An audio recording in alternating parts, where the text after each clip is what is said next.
आप सभी को मकर संक्रांति की हार्दिक शुभकामनाएं। तो आज मैं लेकर आई हूँ आप लोगों के लिए एकदम नरम तिल के लड्डू की रेसिपी, जो कि बहुत ही आसान तरीके से बनाई जा सकती है और घर में जो बच्चे हैं और बुजुर्ग हैं वो भी बहुत ही आसानी से इसे खा सकते हैं। तो ये जो तिल के लड्डू, जैसे कि आप देख सकते हो, बहुत ही आसानी से टूट रहा है। इससे ये पता चल जाता है कि खाने में भी बहुत ज़्यादा मुलायम से होंगे और स्वादिष्ट तो खैर होते ही हैं ये। तो चलिए बनाते हैं तिल के लड्डू जो कि एकदम मुलायम से होंगे। मैंने यहाँ पे स्टील का पैन लिया है और यहाँ पे मैंने लिया है तिल। तो ये जो तिल आप देख रहे हो हल्का सा मैला सा होता है, क्योंकि ये प्रोसेस तिल नहीं होता है, यानी कि इसे मशीन से पास नहीं किया होता है। इस वजह से ये बहुत ज़्यादा फ़ायदेमंद होता है। और जो सफ़ेद तिल होता है उसे प्रोसेस कर दिया जाता है। तो मैं यहाँ पे इस तरह का तिल का ही इस्तेमाल करने वाली हूँ। और ये जो तिल है 400 ग्राम है। तो अब ये जो तिल है पैन में हम डाल देंगे। तो अब हम यहाँ पे ये जो तिल है इसे भूनने वाले हैं और आंच को मैंने यहाँ पे धीमा ही रखा है। और धीमी आंच में हमें यहाँ पे तिल को करीबन 5 से 6 मिनट तक भूनना है।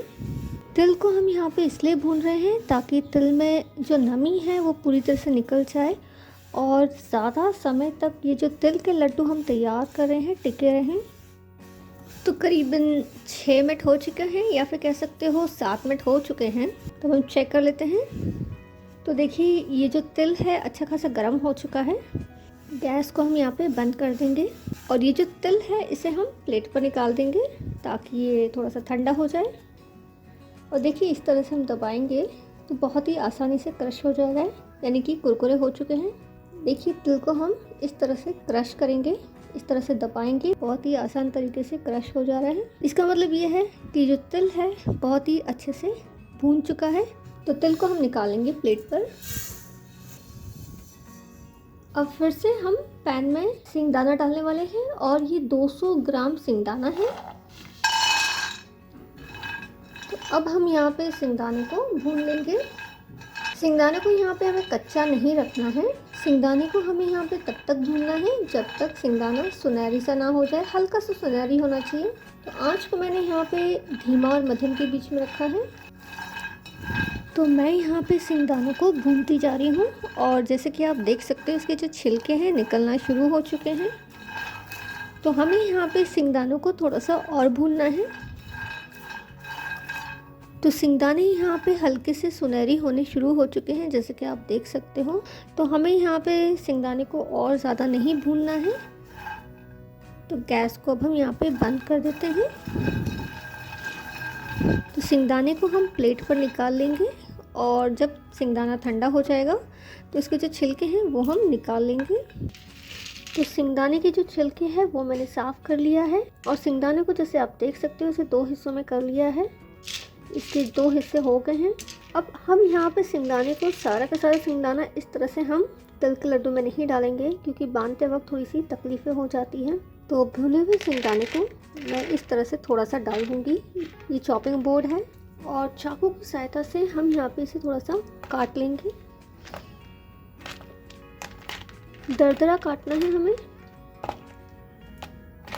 अगर हम मिक्सर जार में ये सिंगदाने को डालेंगे इसके पीसेस करने के लिए तो एकदम पाउडर हो जाएगा, जो कि हम बिल्कुल भी नहीं चाहते हैं।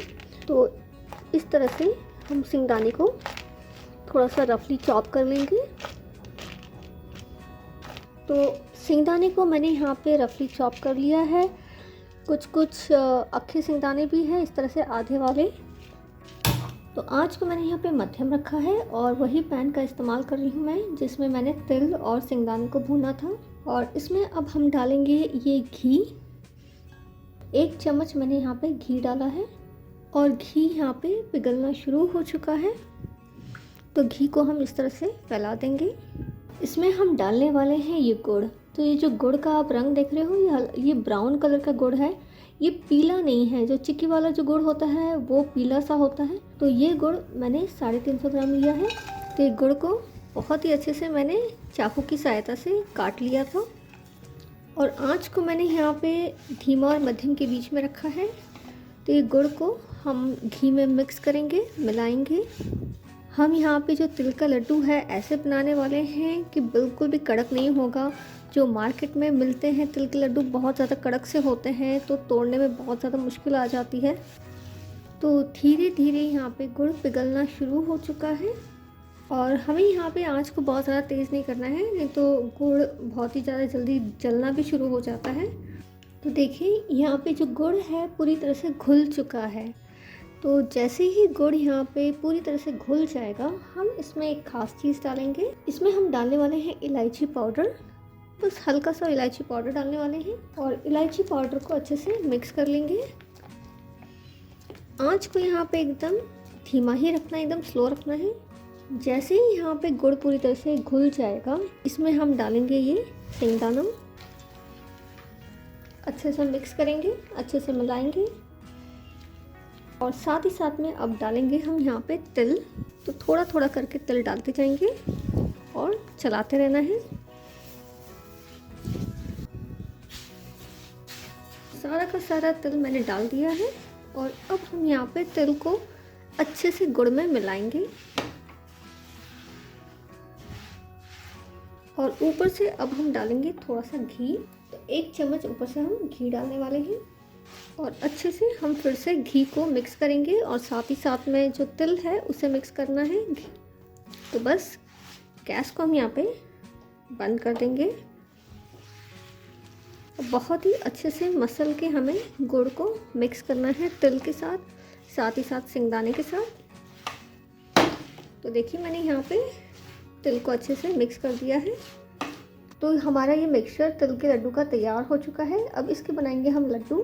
साथ ही साथ मैंने यहाँ पे लिया है पानी। तो तिल के लड्डू हैं, हमें यहाँ पे गर्मा गर्म ही तैयार करने हैं। तो सबसे पहले हम ये जो हाथ है इसे थोड़ा सा गीला कर लेंगे। अब हम यहाँ पे लेने वाले हैं ये छोटा सा हिस्सा।